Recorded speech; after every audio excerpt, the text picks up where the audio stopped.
KirTop here, and these are 100 ancient artifacts that modern technology can't replicate. Haigerloch's uranium cubes.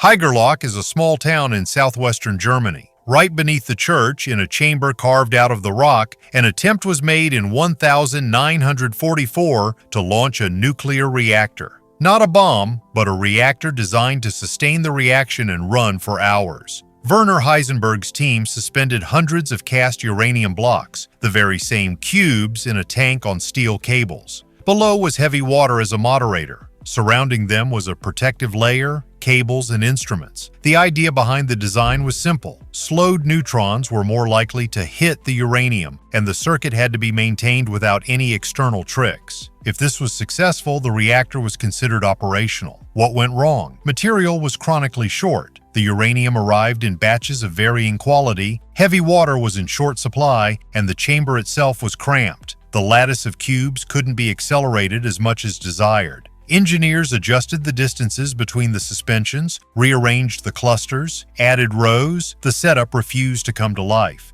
It was almost on paper, but not in the real world. In April 1945, the Allied scientific team from Alsace arrived. The chamber was opened, the tank drained, and the suspensions cut off. The uranium, documentation, and some equipment were taken away as trophies. The main part went to the United States. The rest was distributed among research centers. And from that moment on, a life of its own began around the cubes. Stories of another one found periodically surface. In a university basement, in a physics room, in a museum. They are easily recognizable. A trace of a loop on the edge, a darkened surface with an oxide skin. Sometimes Haigerloch cubes with no provenance appear at auctions. Hence the legends. Drowned during evacuation. Buried in the forest, disposed of in pockets. The paper passports for many of the samples have indeed been lost, so rumors outlive the facts. According to the conspiracy theorists' hottest theory, the uranium cubes from Haigerloch allegedly went not only into the reactor's suspension grid, but also into the strapping of the Die Glocke project. Supposedly, the heavy metal was used as a shielding element or as components inside the bell-shaped machine near Silesia.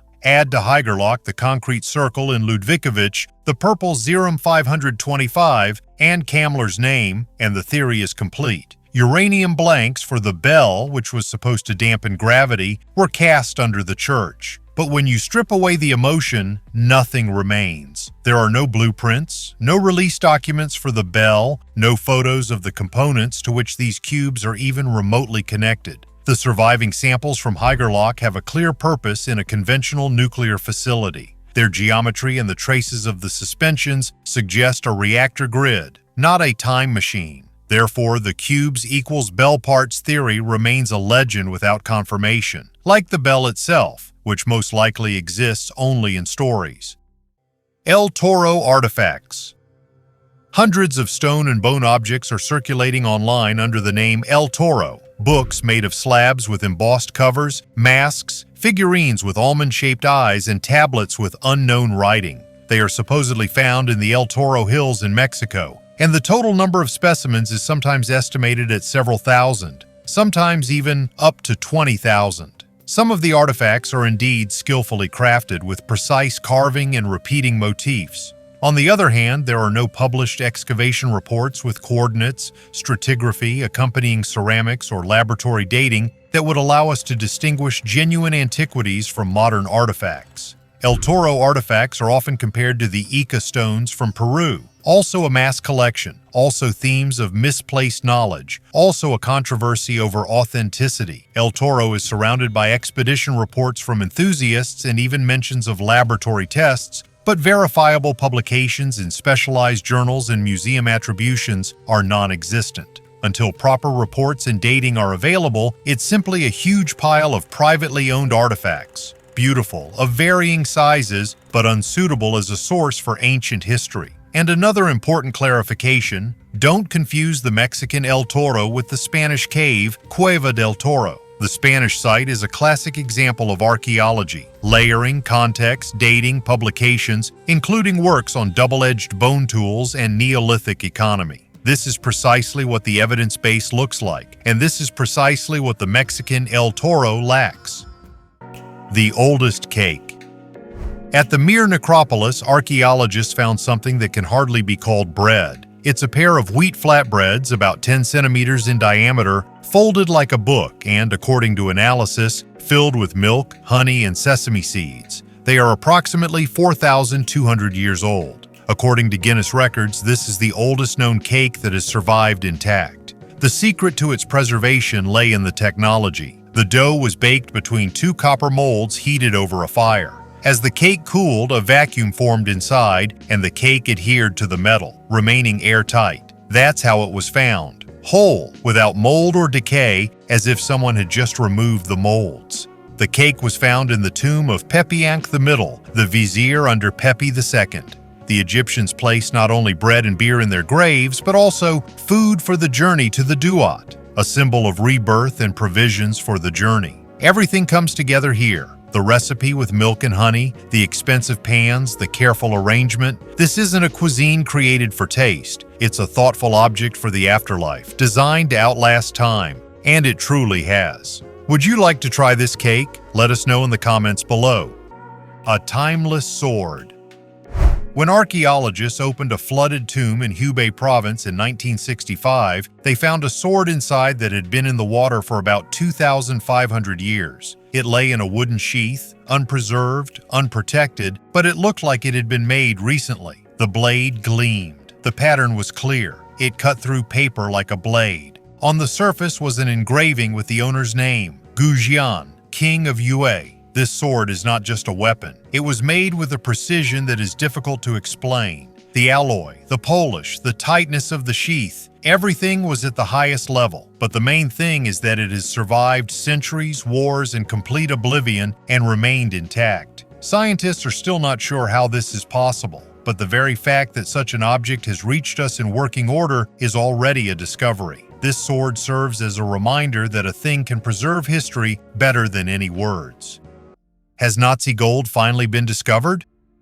In the summer of 2025, Poland began what archaeologists had feared for decades and treasure hunters had dreamed of. Official excavations of the legendary Reich gold. No big headlines, no sensational maps, just quietly and methodically, like investigating an old murder. On the outskirts of the village of Mikołajki in the Kashubian forest, ground-penetrating radar detected an anomaly. It was more than 10 meters deep, rectangular in shape, with metallic reflections. And for the first time in years, Polish authorities issued official permission for the excavation. The site has long been shrouded in legend. According to one theory, the route of the Ernst Koch convoy, the former Gauleiter of East Prussia, passed through here, allegedly attempting to smuggle crates of gold, platinum, and precious stones out of Königsberg. Another theory holds that it housed an SS auxiliary warehouse where documents, paintings, and church relics were stored, not gold. Archaeologists weren't promising any treasures, but the first centimeters of excavation revealed oddities. Fragments of metal seals, broken boxes, and wooden debris marked with BSCH, an abbreviation used in the 1940s to designate the Bundesschlaghaus, the state mint. The official press covered the excavation quietly, but behind the scenes, adults rejoiced like children. Every meter down seemed like a step toward unraveling one of Europe's most notorious wartime legends. Old reports, SS protocols, and Polish foresters' notes about German trucks without headlights in April 1945 surfaced.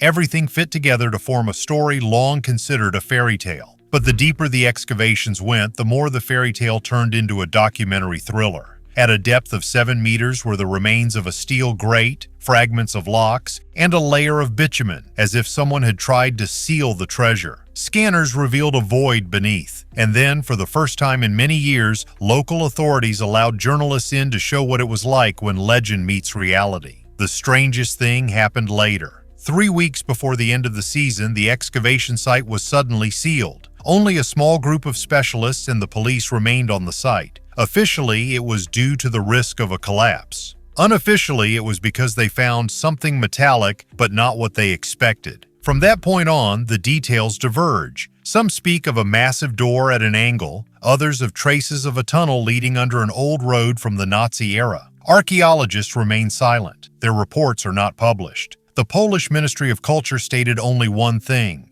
Elements of an engineering structure and objects requiring examination have been discovered. That's all. No photos, no comments. It is in such circumstances that myths are born. When a fact isn't accompanied by an explanation, there's room for conjecture. It's said that one of the researchers involved in the excavation resigned the day after the site was closed. Others claim that what was delivered to the Warsaw laboratory wasn't gold, but an object that shouldn't have been touched without military assistance. Idols of silt. When all that remains of an abandoned pond is an overgrown ditch, an excavator usually comes to treat nature. Workers clean the bottom, remove silt, and shape the banks, and it's at these moments that archaeologists uncover something from the past. Under a meter-thick layer of thick silt, archaeologists uncovered several stone figures, slabs with defined shoulders, a hint of a head, and slits for eyes. In places, polishing is visible, in others, chipped. One surface bears traces of ochre, as if it had once been touched up before a ritual. Stylistically, these are not garden decorations, but classic anthropomorphic idols, which at various times were placed on banks and at crossroads. The age of the figures could range from the late Neolithic to the early Iron Age. Laboratories will determine the exact date, but the context itself speaks volumes. The figures stood by water, meaning they were associated with passages, from one bank to another, from a village to a field, from the living to their ancestors. The silt here acted as a safe. Water has little oxygen, so the surface hasn't weathered, and the carvings are more visible than on exposed stones. The ends are worn, suggesting they were moved, perhaps repositioned several times as the riverbed changed. The soil bears the imprints of wooden stakes. Such an idol wasn't simply stuck into place. It was secured, propped up, and sometimes lined with small stones like altars. Some theories suggest boundary markers or guarding a crossing. Another, more mundane, suggests a public gathering place for a ritual or council. Such finds are also a reminder of responsibility. Dredging often destroys cultural layers in an instant. They made it here in time. They called in specialists, documented them, and carefully removed them. Now comes conservation, microscopy, and an attempt to find nearby sacrificial pits or ceramic fragments that will provide a reliable dating. An alien from ancient Egypt. In the rock-cut tomb of Pere, archaeologists uncovered something they certainly weren't expecting: a tiny faience patikos, an Egyptian protector god, guardian of the path to the afterlife. It lay among beads, amulets, and the remains of 14 buried individuals. This is a rarity for Anatolia. Publications from the Adıyaman Museum call such a find the first recorded there.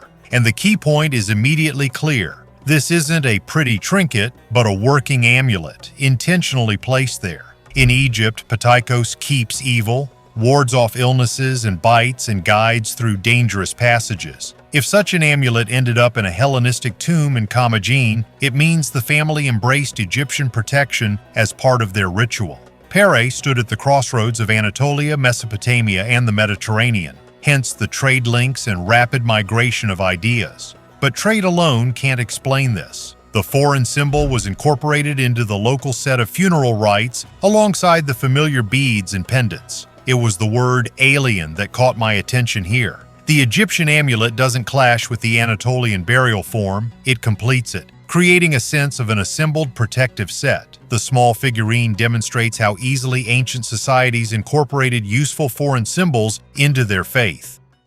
Monster burrows. There are thousands of tunnels in South America. Some are as narrow as animal burrows, others are like the corridors of a military base, 4 meters wide and hundreds of meters long. Who dug them? Water and lava are out of the question. Geologists unanimously say, not nature. There are furrows on the walls as if from claws. In one of these caves in Argentina, they found the answer: the skeletons of 2 giant sloths. They weighed 4 tons each. Their claws were up to 20 centimeters long. That's what they needed tunnels of this size for. It is believed that they dug burrows for generations to raise their offspring and hide from the glacial climate. And narrower passages could belong to other monsters, ancient giant armadillos. Their modern descendants also dig, but on a smaller scale. And here the question arises: what else lies beneath our feet if such tunnels could be dug not by people, but by animals? Egypt and UFOs. Thousands of years ago, the Egyptians looked up at the sky, and according to the texts, they saw more than just stars. One of the papyri attributed to Pharaoh Thutmose III describes a strange incident. A disk of fire that appeared in the air, emitted light, stood still, and then rushed upward. This text, found in the temple archive, was long considered an allegory, until it was compared with modern descriptions of UFOs. On the walls of some tombs, you can see symbols that cannot be explained through mythology. Round objects with rays, figures hovering in the air, strange capsules over which priests bend. They are not the center of attention, but always somewhere nearby, as if they were part of everyday life, or fear. The Egyptians believed that knowledge came from the sky, not metaphorically, but literally. Thoth, the god of wisdom, descended in the form of an ibis, but many texts describe him as shining from a celestial boat. Osiris came on a beam. Even the term Neteru, which we translate as gods, literally means those who came. Coincidence? Or a memory of something that once happened? If at least some of this evidence is not fantasy, then perhaps Egypt was not an isolated civilization. It was a beacon for those who came from outside, or for those who were to return one day. Fuente Magna Bowl. On the slope of the Bolivian Calapugio Range, not far from Lake Titicaca, a farmer in the late 1950s lifted a heavy stone bowl out of the ground, almost half a meter in diameter. On the outside, there is a typical Andean ornament, and inside 2 zones are carved. The upper one is full of stylized llamas and laminar waves, and the lower one is unexpectedly covered with small signs, which amateurs immediately took for Sumerian cuneiform. Thus was born the legend of the meeting of Mesopotamia and the Andes. Supposedly, the sailors of Ur delivered the sacred vessel across the ocean 3,000 years before Columbus. When the bowl was taken to the University of La Paz, under a microscope the wedges were uneven, the lines were dancing, and many symbols were torn off halfway, as if the master copied the signs from a drawing, not understanding where the stroke ended. Geologists added details. The stone itself is local volcanic tuff, and the cutters left marks typical of 20th century steel chisels. The inner surface is covered with a thin honey-colored patina, a hardened varnish of tree resin, popular with self-taught Bolivian restorers in the first half of the last century. It seems that this is an amateur fake or a tourist souvenir that was too early given the status of antiquity. But the bowl still firmly entered the list of mysteries. The combination of Andean and Sumerian patterns is too cinematic to disappear. That's why it still stands on a separate shelf in the museum in Tiwanaku, as a reminder that sometimes one exotic pattern is enough to connect 2 continents with a myth the length of an ocean. Engineer from the future. In 1961, in the archives of the Romanian city of Sibiu, a professor was looking through old military records and accidentally came across a manuscript. Between the tables and calculations were strange diagrams. Not crossbows, not guns, but multi-stage rockets, stabilizers, nozzles, references to fuel. Everything looked like technical documentation from the 20th century, but the document was created in the 16th century. The author was Conrad Haas, an artillery master who served at the court in Transylvania. He ran the barracks, drew diagrams, wrote without embellishment and unnecessary words. His treatise was simply called How to Make a Good Rocket That Can Rise into the Sky on Its Own. Drawings, calculations, rare explanations, everything, as if he really tried to build something that did not exist at that time. Little is known about his life. He was born in 1509, was an engineer, did not participate in battles but created weapons. At the very end of the manuscript he left a phrase unlike anything else. More peace and less war. Let the guns remain under the roof. Let there be no shot. Then the prince will save his money and the gunsmith his life. It's not a statement, just a quiet line at the bottom of the page. Ammonite Amulet. The Romans loved to transform natural oddities into personal talismans, and a find from Galicia confirms this. Archaeologists unearthed a trilobite fossil over 450 million years old in the household trash of an aristocratic home. The stone is unpunctured, so it was likely worn in a metal or bone setting as a miniature family amulet claiming the power of the ancient sea. Researchers also suggest another explanation. The trilobite could have been a token from a board game FS understanding of the tastes of the era's elite.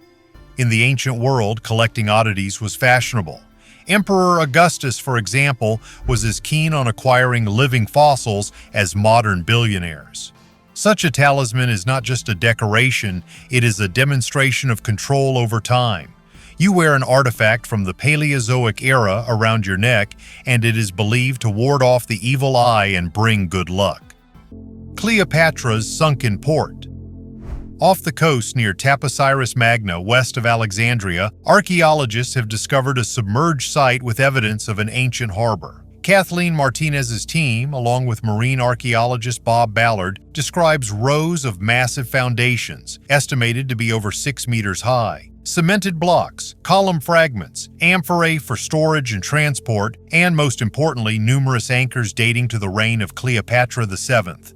Such an array of artifacts typically accompany a working port, mooring lines, storage areas, and navigational equipment. In 2022, a 1,227-meter-long underground tunnel extending to the Mediterranean Sea was discovered here. Its filling contained pottery and artifacts dating back to the Ptolemaic period. The harbor may have served the city complex and temple of Taposiris Magna, and during Cleopatra's reign, her fleet. This is supported by the dating and marine profile of the finds, but further pitting, dating of sediments, and linking of the structures to the ancient coastline are needed. If confirmed, we will gain rare evidence of the appearance and operation of the coastal network near the Ptolemaic capital, not in texts but in stone, wood, and iron. Letters from the future. In one of the temples of Abydos on the ceiling beam, there is a carving that still baffles even those who deny any conspiracy theories. There, next to the classical hieroglyphs, the outlines of a helicopter are clearly visible. Below is something that looks like a tank or a submarine, another object that resembles a drone with 4 blades. The shape, the details are too precise to be a coincidence. Official science claims that this is a palimpsest, the result of the fact that later priests carved new symbols over the old ones. Allegedly, part of the plaster crumbled over time, and the superimposed images created an optical illusion. But why then is this illusion so clear? Why were the figures complete? And most importantly, why do they look like 20th century technology and not abstract signs? And this is not an isolated case. The temples of Dendera and Edfu also contain images that are too technological for their era. The Dendera lamp is the most famous example, a giant glass bulb with conductive elements inside. Egyptologists say it is a symbol of the origin of life, and engineers say it is almost a diagram of a vacuum tube. Some inscriptions contain terms that have not yet been translated, not because they have been forgotten, but because their structure does not fit into known grammar. Anabar Diamond Needle. In the spring of 2014 at the Anabar Placer, northern Yakutia in Russia, a gold prospector noticed in a tray not ordinary grains of sand, but a tiny transparent spoke the length of a pinky fingernail.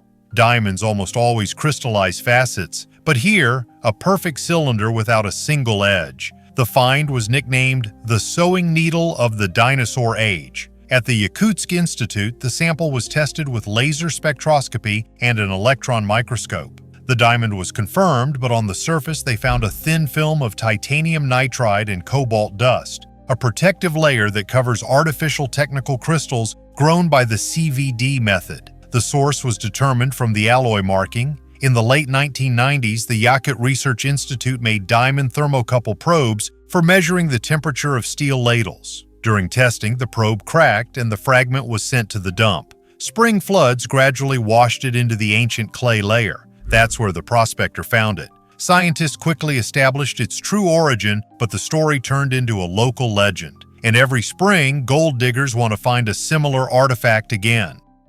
A dam from the wrong time.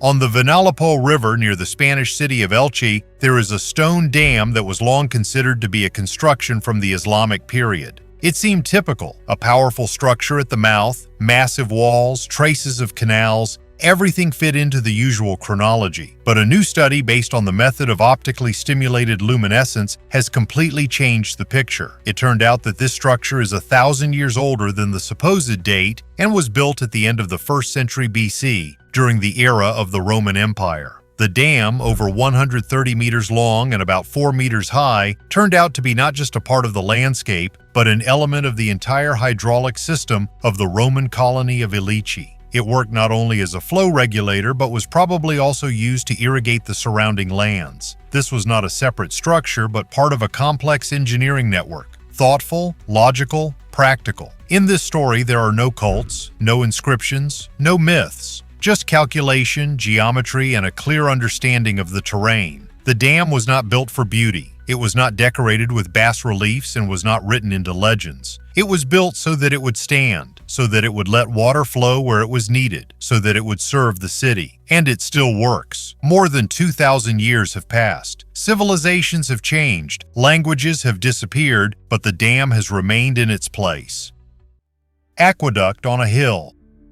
Tajikistan, a 65-meter hill in the middle of an arid plateau. It would seem that water is the last thing one would expect here, but excavation revealed otherwise. An ancient water supply system runs along the slopes, canals, sumps, and ceramic pipes with a carefully calculated slope. This is no ditch after a rain. The trenches reveal areas where the gutter was lined with stone and coated with rich clay, sometimes mixed with organic matter for better waterproofing. In narrow places, pottery segments the diameter of a wrist were used. They were inserted in a tongue and groove pattern. The seams were sealed and secured with stone wedges. The slope is maintained within fractions of a percent. The water flowed by gravity but did not erode the bed. On a ledge near the summit is a rectangular reservoir with a catchment wall. Here, water first entered through a sand and gravel filter, and here, the silt settled. Below is a distribution pool from which two branches diverge. One led to the utility area, kitchens, workshops, the other to the upper platform, where archaeologists have documented traces of representative buildings and a sanctuary.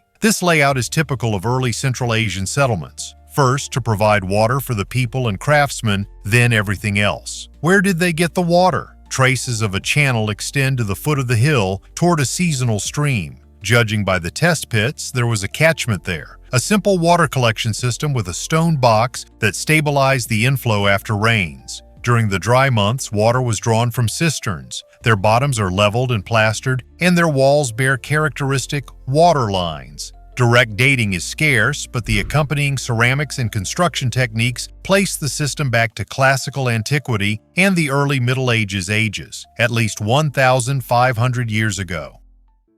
Indigo before Rome. In the Dzudzuana cave in the Caucasus, a thin blue coating was found on the working edges of stone tools. Analysis revealed the chromophore indigotin, dating the complex to approximately 34,000 years ago. The particles are concentrated where the tool is most worn, with starch grains lying nearby. Researchers from Ca' Foscari believe this is not a random trace of soil, but rather the deliberate processing of plants not intended for food. Dyes, infusions, and mordants are obtained from such raw materials. They are used to fix color in fibers and leather, treat threads and ropes, and test their medicinal properties. These technologies usually disappear without a trace. The organic material rots, leaving only microparticles on the stone. Dzudzuana provides precisely such a print and demonstrates that the experiment was deliberate and repeatable. We are accustomed to telling the story of the Paleolithic with flint and bones. This blue brings plants and the simple chemistry of hands back to the center of everyday life. Leaves were crushed and allowed to oxidize, achieving a lasting color, long before Rome and medieval workshops. Its purpose is still debatable, but one thing is clear: indigo's origins go much deeper than we thought. The tomb that is not opened. Everyone knows about the Sphinx, but almost no one knows that there is probably a cavity underneath it, closed and even partially concreted. Back in the 1990s, geophysicist Thomas Dobecki conducted an acoustic sounding of the plateau. An anomaly was discovered under the front paws of the Sphinx, an empty chamber with clear rectangular edges. It could not be a natural formation. It was a room or a tomb or something else. This news blew up the world of alternative archaeology. The claims went even further. Supposedly, ancient Egyptian texts mentioned a certain Hall of Chronicles, a place where knowledge left by the gods before the flood is stored, and it could be located right there, under the Sphinx. One step, and we could open the door to the prehistoric past. But instead, there was silence. The Egyptian authorities did not give permission for excavations. The site was declared closed for research. Moreover, according to unconfirmed reports, the shaft at the bottom of the Sphinx was filled with concrete mixture. Just like that. No comment. Why is it not clear? Perhaps not because there is nothing there, but because they know exactly what is there. Crystal skulls. In the antique shops of Paris at the end of the 19th century, perfectly polished skulls made of solid rock crystal appeared. Not a line about excavations, only mysterious sellers who assured that these were Mayan relics capable of singing in the moonlight and opening doors to other worlds. The legend quickly acquired details. They said that there were exactly 13 such skulls, that together they projected a map of the stars or kept a message about the disappeared heavenly mentors. Mediums assured that the crystal resonated with brainwaves, deciphering ancient wisdom, and modern master lithotherapists sold activation sessions for the price of jewelry. When the British Museum and the Smithsonian Institution scanned the most famous skulls with a scanning electron microscope in the 1990s, the surface revealed the telltale marks of a diamond-coated rotating tool that would not appear until after the 1860s. Moreover, the quartz structures lack the internal cracks that would inevitably arise from hand sanding, meaning the artifact was almost certainly carved on a modern machine. But one skull, allegedly found in Belize before the influx of mass counterfeits, still baffles experts. There are no receipts for the purchase, no archaeological protocol, only stories from previous owners. They swear that the crystal was literally polished over centuries. A drop of water, a pinch of quartz dust, and the patience of Mayan craftsmen. Scientists are almost certain that they are looking at a late copy, but still leave a small chance for the truth. What if this really is the work of ancient hands? We just haven't figured out what tool was used to create it? Rare giant book. Here is one of 12 giant books from the 18th century written in Spanish. Its size is impressive, almost a meter in length. These books were created for religious ceremonies and contain detailed scripts for the services. Leather binding, wooden covers, pages made of tanned animal skin. All this made the book not only durable but also a symbol of the greatness of the church. Such manuscripts were intended for use in churches where priests and choirs could read the text from afar. That is why the letters are so large. Today, this rarity is kept in the National Autonomous University of Mexico. Scientists and restorers carefully study it, trying to preserve it in its original form. These books are a real window into the past, allowing you to see what liturgical texts looked like and what the attitude to writing was in the era of colonial Latin America. Creepy artifact in the garden.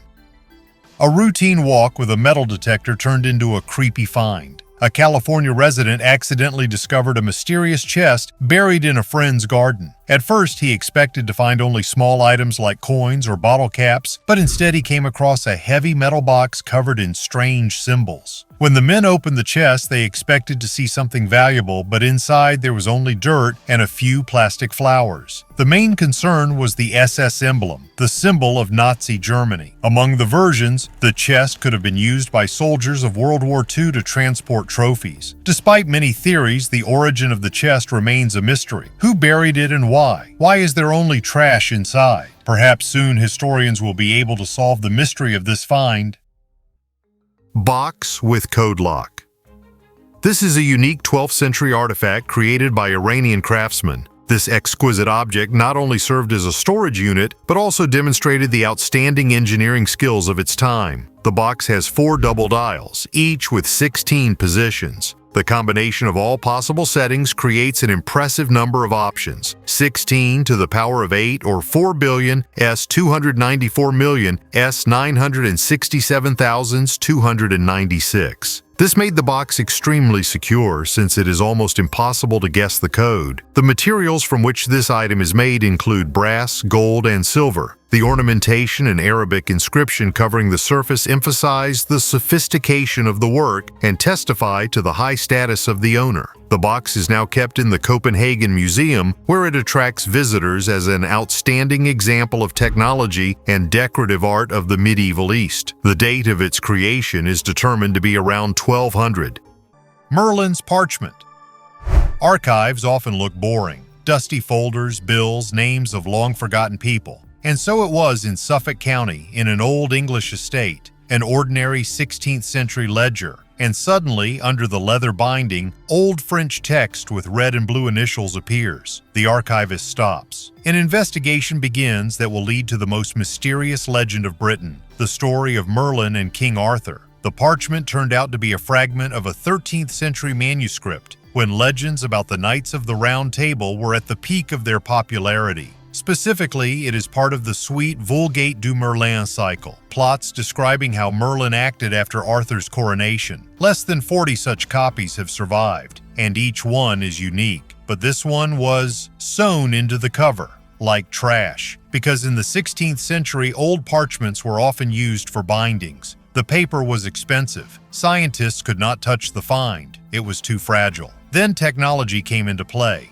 Multispectral imaging revealed faded ink. X-rays created to study fossils allowed us to look inside the book. And it became clear, this is a new scene, previously unknown. 2 episodes. In the first, Gawain fights the pagan kings at Cambenek. In the second, a blind harpist with a white dog appears during a feast. He charms everyone, asks permission to carry the standard in battle, and disappears. Then it becomes clear that it was Merlin who changed the course of events. Magic, a mask, a legend. But this is not the main thing. The main thing is that all this could have remained in the cover forever. The story written by monks 7 centuries ago survived dozens of generations, wars, oblivion, and surfaced only because one person noticed a strange pattern on old skin.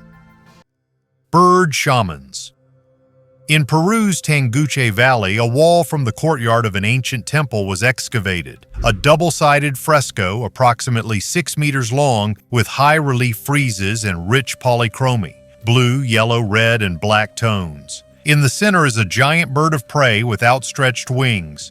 Diamond-shaped motifs on its head stitch the northern and southern parts of the composition. Dated to 2000 to 1000 BC, that is, the early stage of the formation of coastal communities in Peru. The themes are straightforward: fish, nets, stars, mythological creatures. In one fragment, 3 humanoid figures gradually transform into birds. Archaeologists see here a description of a ritual transition, a trance during initiation rites. In the region, psychoactive plants, primarily the San Pedro cactus, were used for this purpose. The relief, color, and repeating patterns function as a given rhythm of the ceremony rather than as decoration. At this time, a division of roles within the community is already taking shape. Priests and priestesses know medicinal plants, observe the sky, and use this knowledge in housekeeping and rituals. Researchers interpret the composition as a trace of the ritual. The repetition of patterns could have set the rhythm, and the image of the bird represents a transitional stage. It is likely not just decoration, but a ceremonial element that was used repeatedly. Remains of Jesus' brother.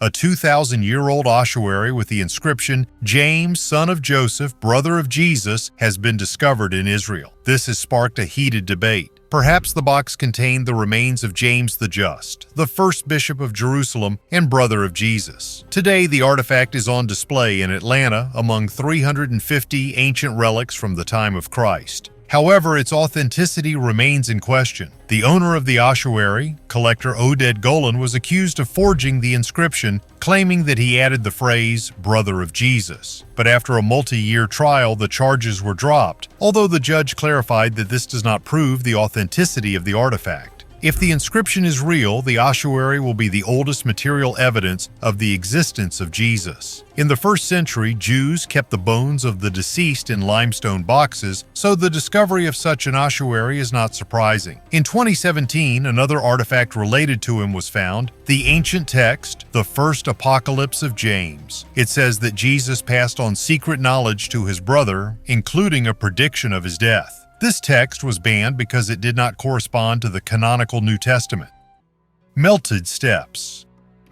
The stairs at the Temple of Hathor in Dendera raise many questions among archaeologists and researchers. These steps, located in one of the best-preserved temples of ancient Egypt, look as if they were exposed to incredibly high temperatures, which could have led to their deformation and partial melting. The surface of the steps shows unusual bends and recessed areas that are not typical for the normal wear of stone structures. There are various theories to explain this phenomenon.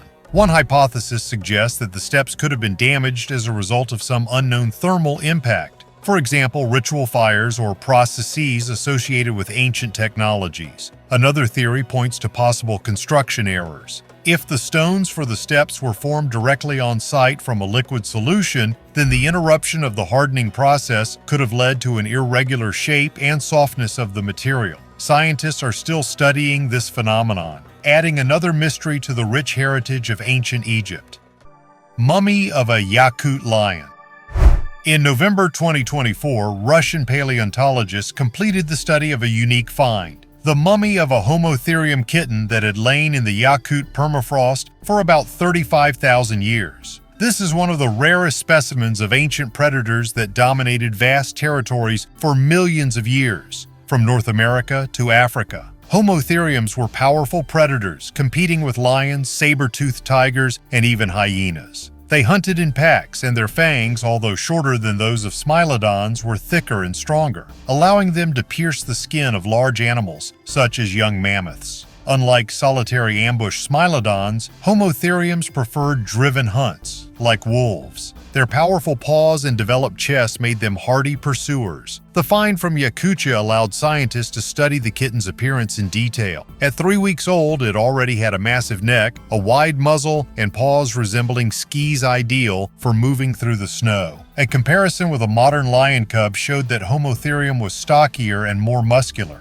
Despite its adaptations, Homotherium became extinct about 10,000 years ago. Their specialized hunting strategy proved ineffective in the face of melting glaciers and competition with primitive humans.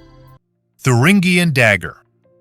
After heavy rains near the village of Gütersleben, northern Thuringia, a bronze dagger emerged from the soil. The finder didn't retrieve it and reported it to archaeologists. A restoration workshop in Weimar confirmed that it was a Bronze Age dagger, approximately 3,500 years old. It had a plate handle. The wide, flat heel of the blade was attached to the handle with rivets, usually made of wood, horn, or bone. The technology was complex for its time, casting a bronze plate, honing the edge, grinding the base of the handle, and drilling holes for the rivets. On such objects, the rivet marks reveal how the handle was held in place and whether the blade could withstand the load. Next comes alloy analysis, proportion of tin and impurities, X-rays, and corrosion stabilization. If organic matter remains on the handle, it will be possible to reconstruct the shape of the hilt. The artifact was found without a grave or cultural layer. It was likely pushed to the surface by shifting karst soil after a heavy rain. In any case, it is a valuable find. Direct evidence of crafts and exchanges in central Germany during the Bronze Age. Such daggers could have been working weapons, a status symbol, or a gift to the earth. An examination will reveal the exact scenario.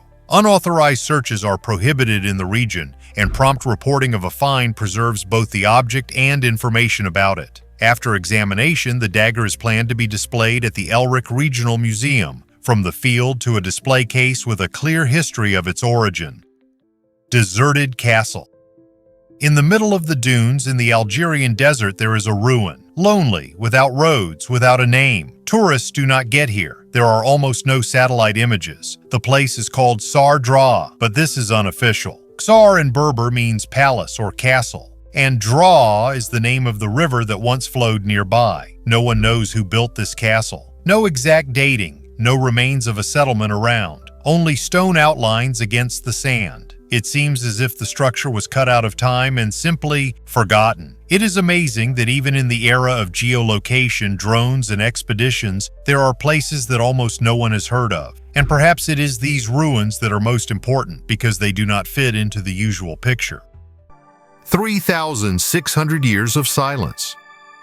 For thousands of years, the sand kept the secrets of ancient Thebes, today Luxor, until archaeologists once again looked beneath its centuries-old dust. In recent excavations at the mortuary temple of Queen Hatshepsut, scientists have discovered a system of tombs up to 3,600 years old, and with them, portals into the lives and beliefs of the ancient Egyptians. The work has been carried out with the participation of the Zahi Hawass Foundation and the Supreme Council of Antiquities of Egypt since the fall of 2022. Among the finds are bronze coins with the profile of Alexander the Great, children's toys made of baked clay, various ornaments, winged scarabs, and even carved beads. part of the Temple of Hatshepsut, rock-cut tombs from the Middle Kingdom, and the remains of the Asasif necropolis from the time of the Ptolemies were also discovered here. The burial shafts date back to the 17th dynasty. One of them contained a wooden coffin with the remains of a child. All this helps to better understand how people lived, believed, and died. A special find is the tomb of Jehuti Mes, a courtier associated with Queen Titishri. The inscription indicates that the burial dates back to the 9th year of the reign of Amosi I. Perhaps the war boughs found here indicate the military service of the owner who fought in the expulsion of the Hyksos. In November of the same year, another tomb from the Middle Kingdom with 11 sealed burials was found nearby. Archaeologists are sure that Luxor holds many more such surprises. Each new artifact, be it beads or a war bow, unobtrusively lifts the curtain on the culture and history of pharaonic Egypt. The mystery of the Herculaneum Scroll. Thanks to artificial intelligence and advanced X-ray technology, scientists have managed to decipher the text of one of the ancient Herculaneum scrolls for the first time. These unique artifacts, which survived the eruption of Mount Vesuvius in 79 AD, remained a mystery for almost 2,000 years. The scrolls were discovered in the 1750s among the ruins of a Roman villa. However, after the disaster, they turned into charred, fragile rolls that cannot be unrolled without breaking. Most of them are stored in the National Library of Naples, and a few copies are in Oxford. In 2023, the Vesuvius Challenge was launched to find technologies to decipher these texts. Recently, researchers announced a major breakthrough. Using high-energy X-ray scanning and AI algorithms, they managed to create the first image of the inside of the Oxford Scroll. Scientists have already identified several words, one of which is the Greek for disgust. Although the text is still fragmentary, the method continues to improve. There are more than 1,000 such scrolls in Naples, and now researchers have hope of deciphering them. The oldest 3D map in the world. Archaeologists have discovered the oldest 3D map in the world, which is 13,000 years old. It was carved into quartz sandstone in the Ségonolé 3 cave shelter in France, and according to the researchers, is a schematic representation of the landscape of the Paris Basin. According to the analysis, the map shows the relief of the terrain with the designation of the directions of water flows, which was critical for the people of the late Paleolithic. According to anthropologist Anthony Milnes, for ancient people, knowledge of water flows was more important than modern concepts of distance and time. An important discovery was that Paleolithic people did not just record the landscape, but also deliberately changed it, creating artificial channels in the sandstone to manage the flow of rainwater. The creators of the map deliberately opened cracks in the stone to direct water through the settlement. This proves that already 13,000 years ago, people had an engineering mindset and a deep knowledge of hydrology. Archaeologists also suggest that the carved channels could have had mythological or ritual significance associated with water and ideas about nature and life. 3 missing artifacts. When engineer Wayman Dixon descended into a narrow passageway inside the Great Pyramid in 1872, he hardly expected to stumble upon one of Egypt's strangest mysteries. From a deep ventilation shaft just a few inches wide, he pulled out 3 objects: a stone ball, a copper hook, and a piece of cedar wood. Everything was primitive in appearance, but that's what raised questions. Why were such things hidden in a hard-to-reach shaft? Who placed them there and how? These finds, later known as the Dixon relics, immediately became surrounded by myths. The stone was perfectly smooth, as if chiseled. The hook was oddly shaped, more like a tool than a relic. But the wooden fragment became the most mystical part of the story. After being transferred to Edinburgh, it disappeared, just vanished, for decades. Only in the 2020s was part of the wood accidentally discovered in a box among forgotten collections. Analysis showed an age of over 5,000 years, possibly older than the pyramid itself. Why is this hardly talked about? Why is no one rushing to explore it deeper? It seems that these 3 objects are the key, not to the sarcophagus, but to something more ancient, more frightening, to a secret that the pyramid still hides from us. The Black Knight Satellite. They say that for 13,000 years our planet has been watched by a mysterious black knight. The legend is woven together with strange radio echoes that Nikola Tesla caught in 1899 A 1954 newspaper article about two unknown satellites and a photo from the STS-88 shuttle, 1998, where a coal-black triangle hangs above the Earth, like an extraterrestrial guard in a polar orbit. But each piece of the puzzle has an earthly bottom. Echo signals are explained by the vagaries of the ionosphere. The satellites of 1954 turned out to be a journalistic exaggeration, and the ominous silhouette in the NASA frame is just a heat-insulating blanket lost by astronauts, registered as debris 025570 and burned up in the atmosphere a few days later. Nevertheless, the myth lives on. Every time an amateur telescope catches a glimpse of space debris, the shadow of the night falls again on the night sky, reminding us how easily a piece of foil turns into a keeper of alien secrets. A man out of time. Michel Siffre became a pioneer in the study of time and the work of the human mind. His experiments amazed scientists so much that even NASA used his results. In 1962, 23-year-old Siffre spent 2 months in complete isolation in a cave, refusing watches and sunlight. He wanted to find out how the body perceives time without external reference points. It turned out that a person outside the usual 24-hour cycle switches to a 48-hour rhythm and time is felt differently. 5 minutes seem like 2. 10 years later, he repeated the experiment, spending 6 months in a Texas cave. His discoveries became the basis of chronobiology and helped in the preparation of astronauts for long missions. Ancient labyrinth. Modern remote sensing methods give archaeology new tools for understanding the past. One striking example is the study of the area around Rujim el-Hiri, an ancient complex of stone circles northeast of the Sea of Galilee. This mysterious monument clearly shows how satellite images allow us to look at the landscape from a completely different angle. Scientists analyzed photos of the area within a radius of 30 kilometers and discovered numerous megalithic structures, massive circles with thick walls and mysterious flower fences near rivers. All of them, according to one hypothesis, could have been elements of irrigation, defense, or cattle pens. In addition, the images show mounds of different shapes and sizes. Perhaps these are burials or signal hills. No less curious are the results of geological measurements. It seems that the territory itself has shifted over the past millennia, which is why the hypothesis about the astronomical purpose of Rujim el-Hiri has come into question. Satellite images show multi-layered construction and archaeological palimpsest, where later structures were built on top of earlier ones. Such studies open the door to the distant past. By comparing satellite data, excavation results, and geophysical analysis, scientists hope to reconstruct a picture of the life of the ancient inhabitants of the Levant and better understand why they erected such monumental stone labyrinths and surrounded them with complex agricultural systems. The Guardian of Mojo.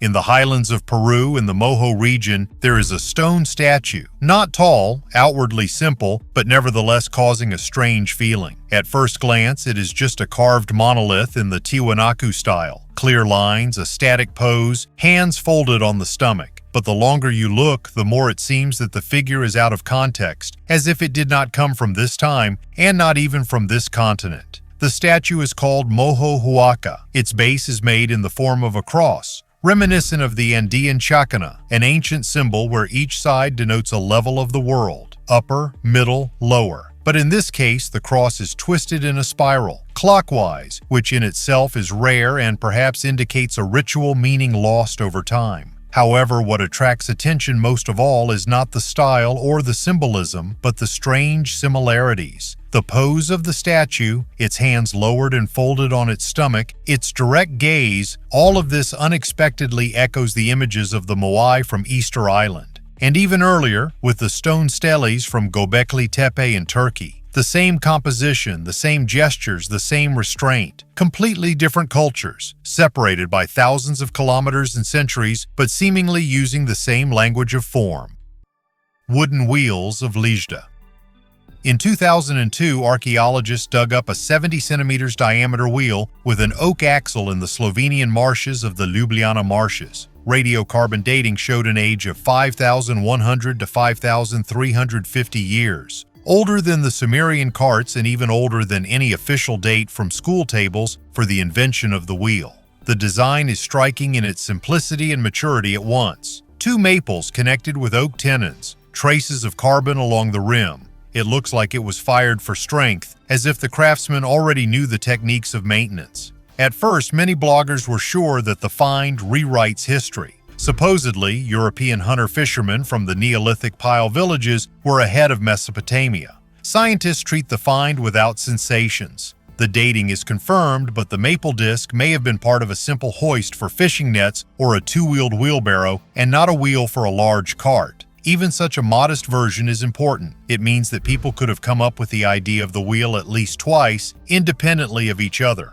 Now the artifact is on display in the City Museum of Ljubljana. Tourists stroke the blackened rim and involuntarily imagine what kind of plank flooring it rolled the load on and whether even more complex mechanisms of that very Neolithic village are hidden in the neighboring swamp.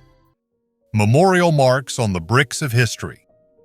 The Mehrangarh Fort in Jodhpur is one of the most majestic structures in India, but its beauty hides dark pages of history. On the inner gate of Lohapole, 15 imprints of women's hands are still visible, silent witnesses to the tragic tradition of sati. Sati is an ancient Hindu ritual according to which widows were supposed to burn on the funeral pyre of their husbands. Sometimes women did this voluntarily, but more often they were forced. This practice was officially banned by the British in 1829, but in India it continued until the 20th century. In 1843, after the death of Maharaja Man Singh, his wives left handprints on the wall before stepping into the fire. However, this is not the only case in the history of the fort. In 1731, 6 wives and 58 concubines of Maharaja Ajit Singh also committed suicide in the flames. Tragedies have been going on since the fort's foundation. In the 15th century, Saint Chidyawale Baba cursed Rao Yoda, saying his land would suffer from perpetual drought. To lift the curse, the king ordered a resident of Megwal, Rajaram, to be walled up alive within the fort's walls. But the curse still seems to be in effect. Maharajas have died here, tourists have fallen, and in 2008, hundreds were killed or injured during a stampede at the Chamunda Devi temple. People of an unknown civilization. In the tropical forests of Brazil, in the state of Rondônia, archaeologists have recorded rare footage of people from the isolated Masaco tribe. This tribe, discovered in the 1990s, categorically avoids contact with the outside world and carefully guards its lands, setting up deadly traps made of wooden spikes. These spikes are so strong that they can puncture tractor tires. The Masaco are one of 28 tribes in the Amazon that are completely cut off from civilization. Scientists have installed cameras in the jungle to study them without invading them. Researcher Algair has been monitoring the tribe since 1992, and thanks to his work, it has been possible to stop deforestation in their territory. Early attempts to contact isolated peoples often ended tragically due to outbreaks of disease. Therefore, the Masaco rejected any offerings, tools, utensils, weapons. They left only sharp thorns at the meeting places, warning strangers that the invasion was undesirable. After the end of contacts and the protection of their lands, the tribe's population increased. In the 90s, about 90 people lived here. Now, 250. Scientists have made maps of their paths and camps, recorded their nomadic farming techniques on satellites. The tribe burns down the savanna and then moves there during the rainy season. The Masaco differ from other tribes in their long bows, up to 3 meters. Anthropologists still do not understand how they shoot from them. Their language is unique and not understood even by other indigenous peoples. Researchers note the number of Masaco is growing, which means that sooner or later they will encounter civilization. But history shows that such contacts rarely end well. Beaded dress.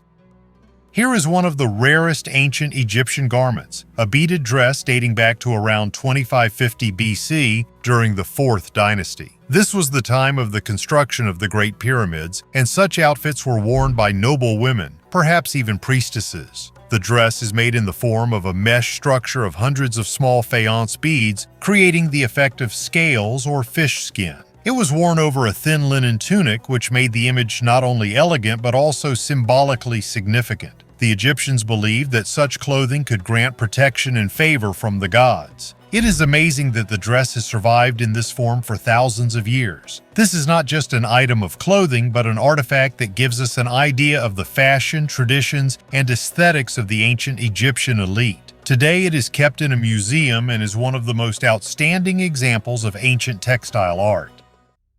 the oldest map of the world has been deciphered.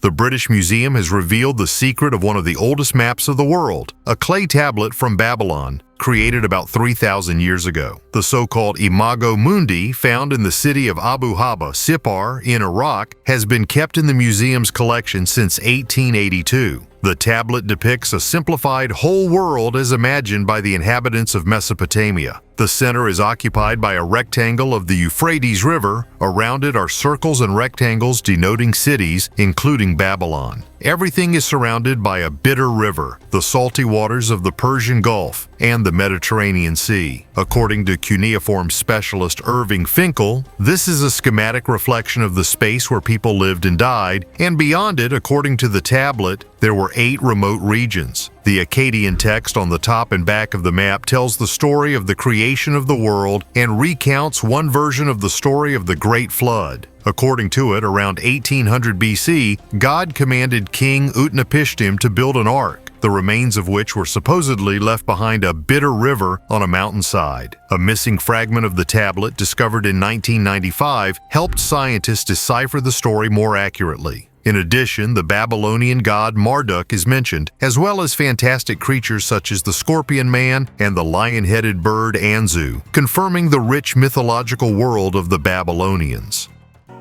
The map that no one printed.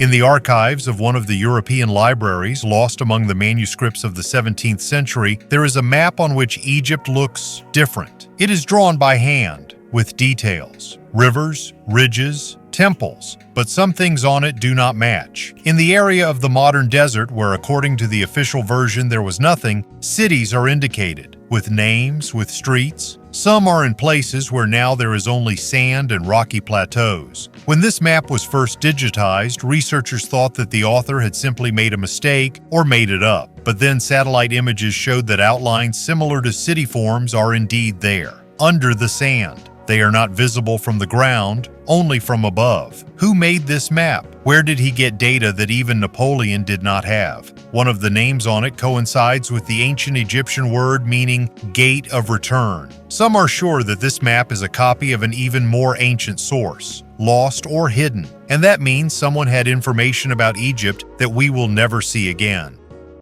Hippo tooth artifact. Archaeologists have discovered in Spain an ancient artifact made from a hippopotamus tooth. This find, dating back to the second quarter of the 3rd millennium BC, confirms the existence of trade links between the Pyrenees, Africa, and the Middle East 4,500 years ago. The rare object was found among artifacts from the settlement of Bobila Madorel in Barcelona, which belonged to the Veraza culture. The length of the find is about 10 centimeters. One end is pointed, the other is broken off. Scientists assume that this is a tool, possibly related to textile production. Analysis showed that the artifact was made not from a fossilized, but from a fresh hippopotamus tooth. Traces of red pigment mixed with organic matter, possibly animal fat or egg white, were preserved on its surface. The legendary golden horse.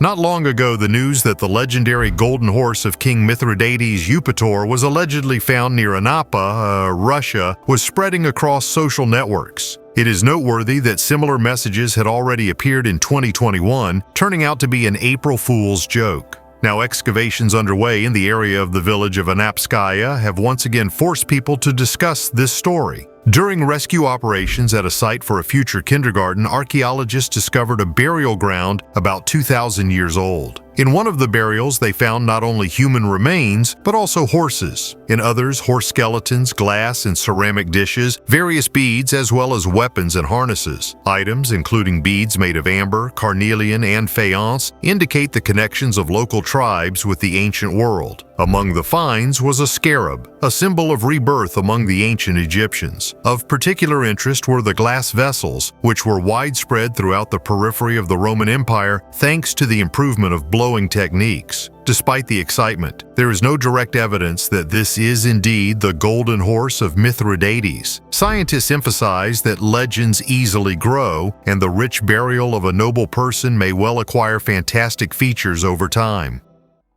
Dog sacrifices. Archaeologists have discovered evidence of dog sacrifices near Wolsong Palace, which was the royal residence of Silla in present-day Gyeongju, South Korea. Silla was one of the three kingdoms of Korea which existed from 57 BC to 935 AD.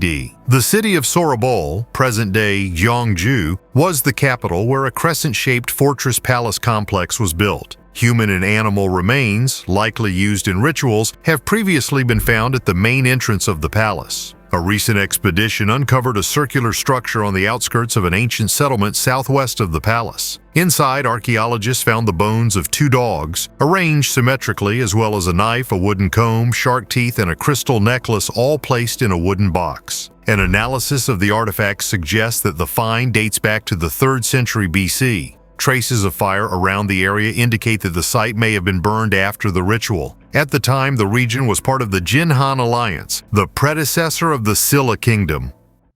Pyramid-shaped ingots.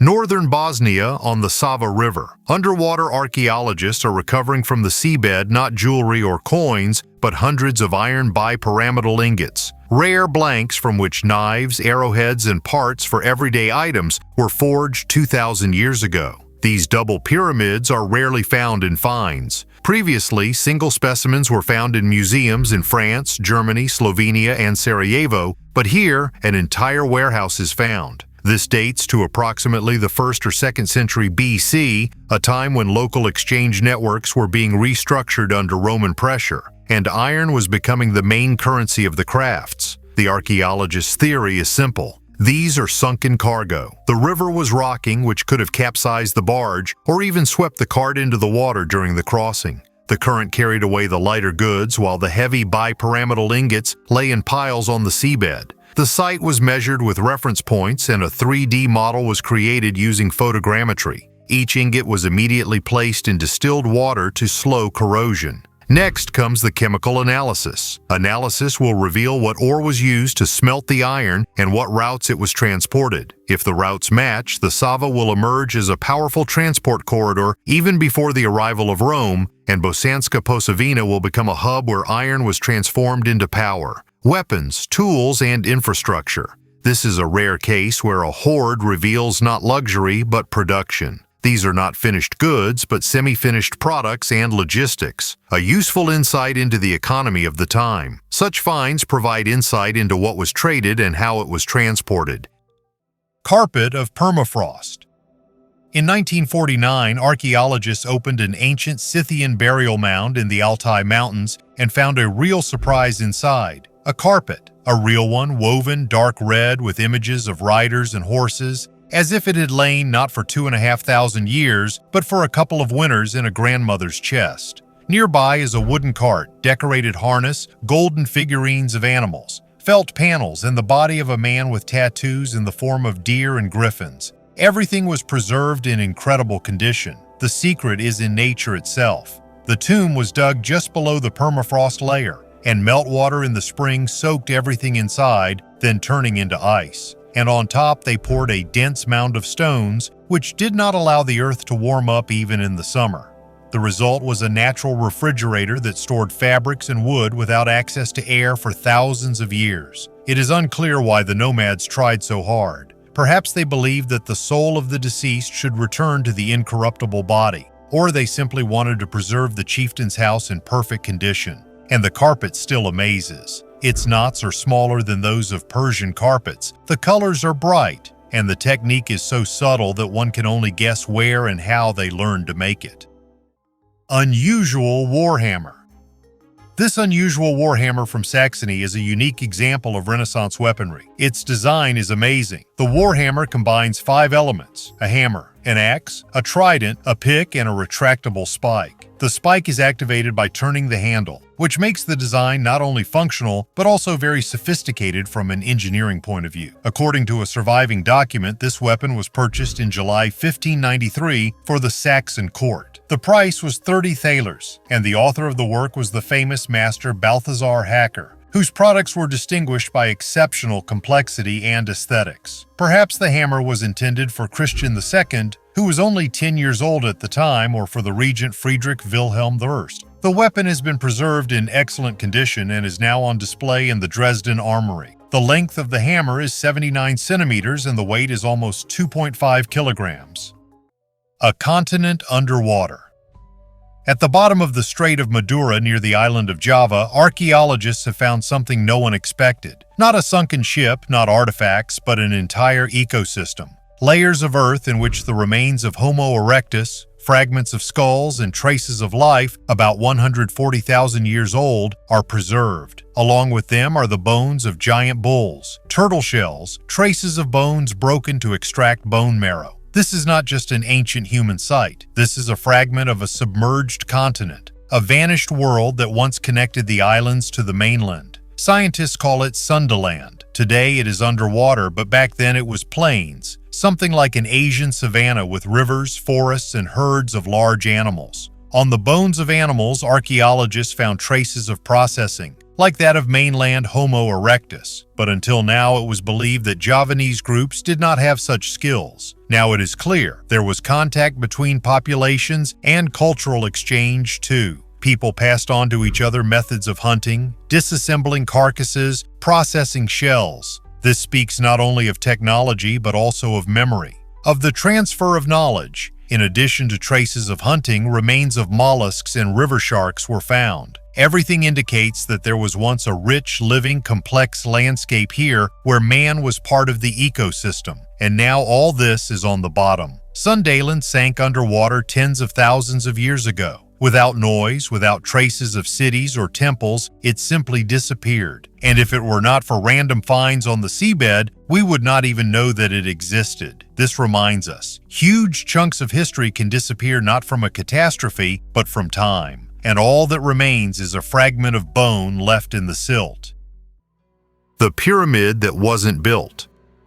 If the Pyramid of Cheops had been built during the time of Cheops himself, we would have had inscriptions or images about it, or at least references in the sources. But nothing like that exists. Not a single hieroglyph inside the pyramid says who created it. Not a single scene of construction. No frescoes, no instructions, no thanks to the gods. Only empty walls and strange neatness. When researchers began to compare dates, something else became clear. The masonry technology in the Cheops pyramid is more accurate than that of the following pyramids built 100 years later. The stone blocks there are not just even, they are fitted with an error of less than a millimeter. Some weighing 60 tons are laid at a height of tens of meters, without glue, without traces of tools, but with architectural solutions that we cannot repeat even today. Neither a crane, nor an elevator, nor 10,000 slaves explain this. And then a theory appears. What if the pyramid was already there, and the pharaoh simply found it and appropriated it? Perhaps added a few things, but the foundation, the voids, the perfect orientation to the cardinal points, this is not from his time.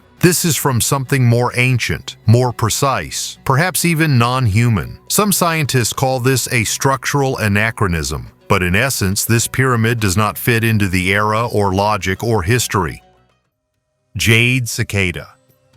Here is a jade cicada created during the Western Zhou dynasty. This artifact is not just a decoration, it had a deep symbolic meaning. In Chinese culture, the cicada was considered a symbol of rebirth and immortality, and jade was a stone of eternity. Such a figurine could be placed in the mouth of the deceased before burial, believing that it would help the soul pass into the afterlife and be reborn. Traces of red paint found on the artifact are also important. Red symbolized protection and good luck. The finest carving demonstrates the high level of skill of ancient Chinese artisans. Note the eyes, folded paws, and patterns that give the figurine an almost mystical look. Such objects were part of rituals and reflected the religious beliefs of people of that era. Not ordinary housewives. On the west coast of Norway in the province of Fitjar, archaeologists have excavated 3 burials from the beginning of the 9th century that belonged to influential women. The graves were rich in luxurious jewelry and rare coins, which indicates the high status of the buried. The items found are striking in their quality of preservation. One of the women was buried in a crevice of a rock and had jewelry, probably from England or Ireland, indicating the extensive external connections of the Vikings. In another grave, 11 silver coins, beads, tools for processing fabric, and a bronze key were found, a symbol of leadership in the family and control over the economy. The coin from Hedeby, minted in the southern part of Denmark, additionally confirms the extensive trade routes of the era. The luxury and diversity of the found artifacts emphasize not only the wealth of the local community, but also the fact that representatives of the nobility had serious influence in trade and crafts. Mysterious Tomb 157.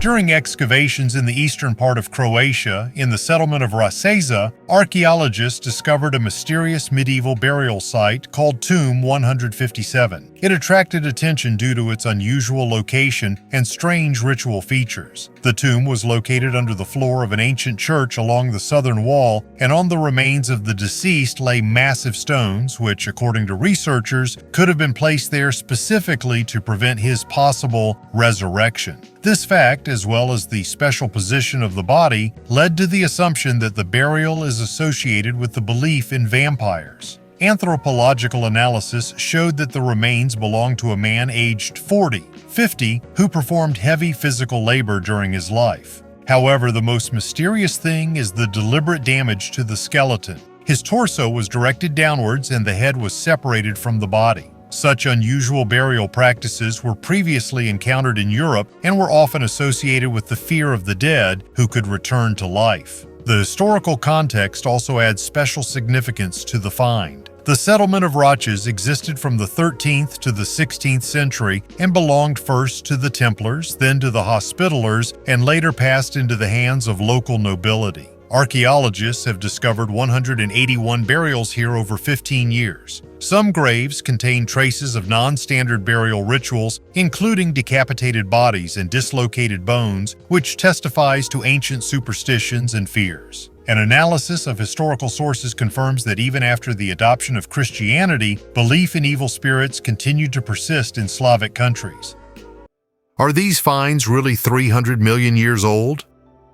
From time to time, miners find strange artifacts in coal seams that appear to have been created by intelligent beings. This poses some awkward questions for science since the age of these rocks is estimated at 300 million years. How could objects that were clearly made by hand get there? After all, at that time, the Earth was inhabited only by giant insects and the first reptiles, and there was no talk of people, dinosaurs, or even advanced technologies. However, the finds continue to amaze us. In 1912, an iron pot was extracted from a coal seam in Oklahoma, and in 1851, a zinc and silver vase was discovered in Massachusetts, the rock of which is 534 million years old. A metal rod similar to a rack made of aluminum with an admixture of magnesium was found in Russia. Its origin is even more mysterious. Aluminum was discovered only in 1825, and the age of the coal in which it was found exceeds 300 million years. Scientists have found that the metal is saturated with carbon, which confirms its incredible age. But if so, who made it? Some believe that these finds are traces of a vanished civilization that existed long before us, but was wiped off the face of the planet by a global cataclysm. Others suggest that the objects could have been left by aliens or even time travelers. Skeptics, in turn, are sure that this is a hoax or dating error. There is also a theory that coal was formed not millions but only a few thousand years ago under the influence of deep gases and pressure. If so, then the artifacts may not be so ancient at all.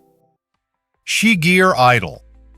In 1890, workers in Russia were removing peat from the Shigir swamp in the Urals, and instead of snags, they found a pine log with zigzag strokes and 7 strange masks looking in different directions. The first radiocarbon testing in the 1990s gave a staggering 9,500 years, and after a repeat AMS analysis in 2021, the age rose to 12,100 years, twice as old as Stonehenge and the pyramids. The acid-rich bog preserved the trunk better than a sarcophagus. The wood even retained traces of flint cutters, which people used to write on living pine trees in the Stone Age. Everyone explains the pattern on the idol in their own way. Some say that the horizontal notches divide the trunk into 3 layers of the world, and the 7 faces are spirits guarding each level. Others read the zigzags as a time track. From the bottom up, you can see the path of the tribe after the glacier melted. There is also a version of a star map. The drawing is similar to the summer constellations over the Urals many thousands of years ago. But the main question is, why was the statue broken, drowned in a swamp and crushed with stones? If it was an ordinary totem, there is no need to destroy it. Perhaps the ritual required killing the idol to start a new cycle. Scientists have only figured out the technique so far. Silicon cutters were heated in a fire so that they burned through the wood, then scraped the lines until smooth. X-rays today see hundreds of such strokes under the dense crust of the swamp, and why all this was done remains a mystery. There are no settlements or other similar figures nearby, as if the authors hid the main work of their era, and only a lonely fragment of an unknown history has reached us. Laser cutting. When you stand next to Egyptian megaliths, the first thing that strikes you is the scale. But if you look closely, it's not the size that's more surprising, but the precision. Some stone blocks, especially in the temples of Osiris in Abydos and in the underground galleries of the Serapeum, are processed with such precision that even a modern laser would be envious. Right angles, perfectly smooth surfaces, traces of round drills with the same pitch, as if they were cut out according to a template on a CNC machine. In Saqqara, there are so-called boxes of pink granite, each weighing more than 70 tons. They are not just perfectly polished. Inside, they have a mirror surface and a 90-degree angle. Try to repeat this manually, with copper tools. Even diamond discs today would not provide such a result without a long finishing. But this was done 4,000 years ago, or even more. Some blocks in Giza have both convex and concave surfaces. There is not a drop of mortar between them, but the gap is smaller than the blade's thickness. How were they processed if copper does not cut granite? What did the Egyptians cut with? There are hypotheses: vibration technologies, sonic cutting, unknown melting methods. They all sound like science fiction. But the surface of the stone itself is not fiction. It exists, and it is polished. Ptolemaic gold. This tiara is over 2,000 years old. It was created in Egypt during the Ptolemaic dynasty, the period that began immediately after the death of Alexander the Great. Most likely it belonged to one of the noble women, a queen, priestess, or heiress at court. The decoration is made of thin sheet gold. On the sides are torches, a symbol of power and light. In the center is the Knot of Hercules, a well-known amulet of the Greco-Roman tradition. It was associated with protection, healing, luck, and childbirth. On the tiara, it is not an amulet but is part of the form, tied exactly along the line of the forehead. Golden tassels hang from the lower edge. Originally, there were 8 of them. 5 have survived. When the head moved, they swayed, reflecting the light. Inserts of carnelian, garnet, and pearls are visible only from a close distance. The decoration was created not for ostentatious effect, but as part of a personal image. Such things rarely reach our days, especially in almost complete form. Now the tiara is in the Getty Museum, where it is exhibited separately under spotlight. But even under the glass, it is clear that this is not just an object. It once lay on the head, and it belonged not to the era, but to a person. Mysterious Itbaraks. Turkic legends remember a people with a human body and a dog's head, the Itbaraks. The Oghuz Khan tales place them in the northwestern outskirts near Siberia. The name is a combination of it, dog, and barak, a long-haired breed. The descriptions are consistent: dark skin, variegated fur, a dog-like skull. Oghuz Khan once retreated before them, went into exile, and later returned and conquered. He gave the conquered lands to his son, Kipchak, the ancestor of the Kipchaks. The name Kipchak itself is associated with the legend of being born in a hollow tree. To understand why dog-headed people appeared in these stories, one must remember the role of dogs among the early Turks. A dog is a helper and guide, not an evil spirit. In the 12-year cycle, there is a year of the dog. Its habits were imitated in shamanic rituals. In myths, the dog Barak carries the shaman up, and in Altai stories, a dog protects the first humans from Erlik.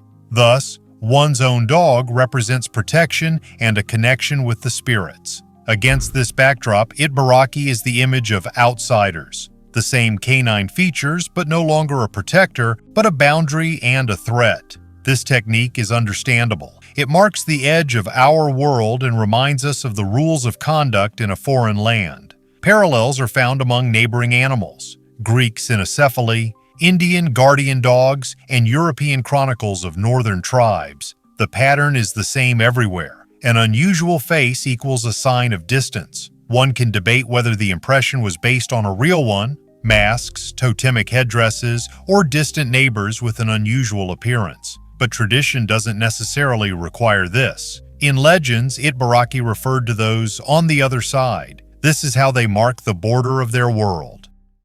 U-boats are now in 3D.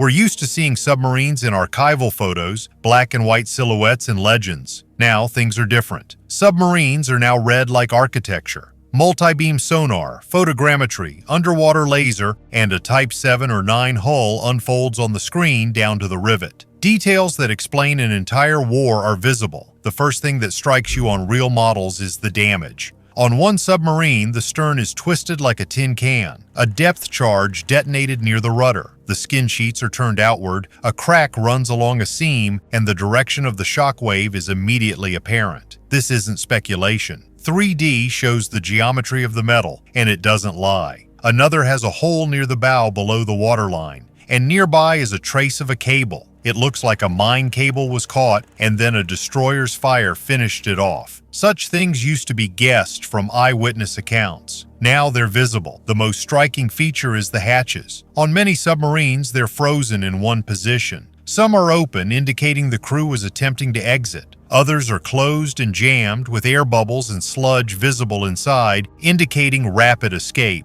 The markings on the propeller, the shape of the conning tower, the type of periscope housing, these easily link the submarine to its departure date and last radio contact. Then it becomes clear how the last voyage went. Base, hunting area, point of destruction. The surviving components sometimes reveal the underlying failure. A warp after overloading the torpedoes, a damaged depth rudder, a torn drive, and the submarine becomes a motionless target. Finally, the condition of the hull reveals how it lies on the seabed. Peeled paint along the edges, growths, sediment streaks along the side. These signs reveal which way the current pulled it, what tore it off first, and which elements were torn off after the sinking. All of this is becoming more interesting to us because we can now study old military equipment in great detail, even that stored deep underwater. We can now recreate the moment a submarine sank, show what a naval battle looked like in the 1940s, and compare it all with the archival documents we have left. Treasures after a hurricane. The Florida coast, a region with a grand name, the Treasure Coast. This isn't the first time gold has been discovered here, but what divers recovered this summer was one of the largest finds in recent years. 1,056 coins, 5 of them gold. The rest were silver. The total value is about $1 million. But the price isn't the main thing. The coins were recovered from the site where the Spanish fleet sank in 1715. 11 ships loaded with gold and silver from the colonies were en route to Spain when a hurricane struck in the Caribbean. Most of the ships sank, taking with them about 1,000 people. Now, 3 centuries later, part of this treasure has returned to the surface. The coins are well preserved. The coinage is legible, and the mint marks indicate Mexico, Peru, and Bolivia. Some are 8 drachma piastres. Others are rare commemorative issues. According to archaeologists, the find doesn't just add numbers to the catalog. Each coin is a testament to trade, power, and tragedy. They weren't brought for their beauty. They were the currency of an empire. The money that built palaces, bought armies, and supported colonies. Now they're back in human hands, but no longer for profit. Instead, they're fragments of a lost history, swept away by a storm but returned by the ocean. Bright glass beads. Archaeologists studying the Bronze Age in northern Italy have discovered thousands of glass beads dating back more than 3,000 years at the ancient settlement of Fratesina. These vibrant artifacts shed light on the first art of glassmaking in Europe. The team found a Bronze Age clay furnace surrounded by tools and the remains of glassware, a structure that has no analogs in Europe at the time. Among the finds are many multicolored beads that have retained their rich colors, from blue to red, from white to black, with patterns in the form of swirls and spots. Even after thousands of years, their colors remain bright, as if they had just come out of the furnace. The stability of the color is explained by the unique recipe of the local glass created on the basis of sand from the Po River, which gave the products durability. Fratesina, which flourished from 1200 to 1000 BC, was a center of handicraft production and trade. In addition to glass, amber, ivory, bronze, gold, tin, and iron were processed here. Chrysocolla amulet.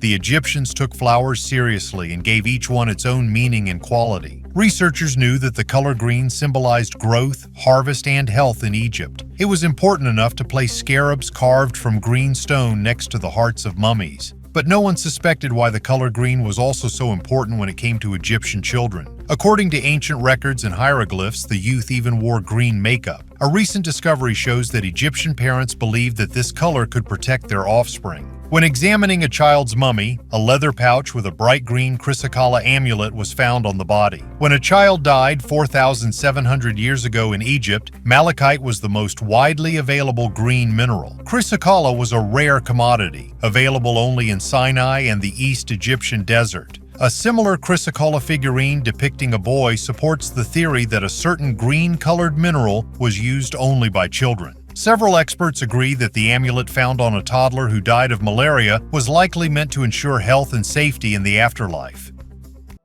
Tunic of Alexander the Great.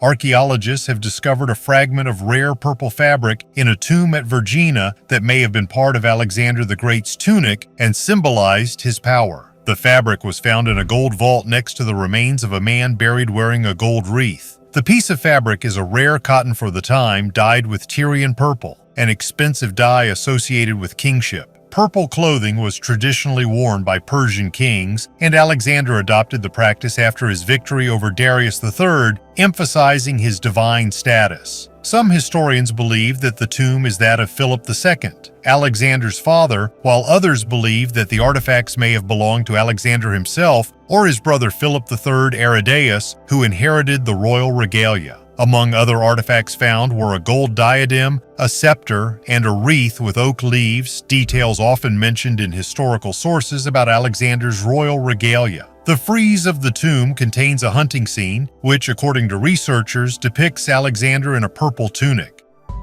A sound from ancient times.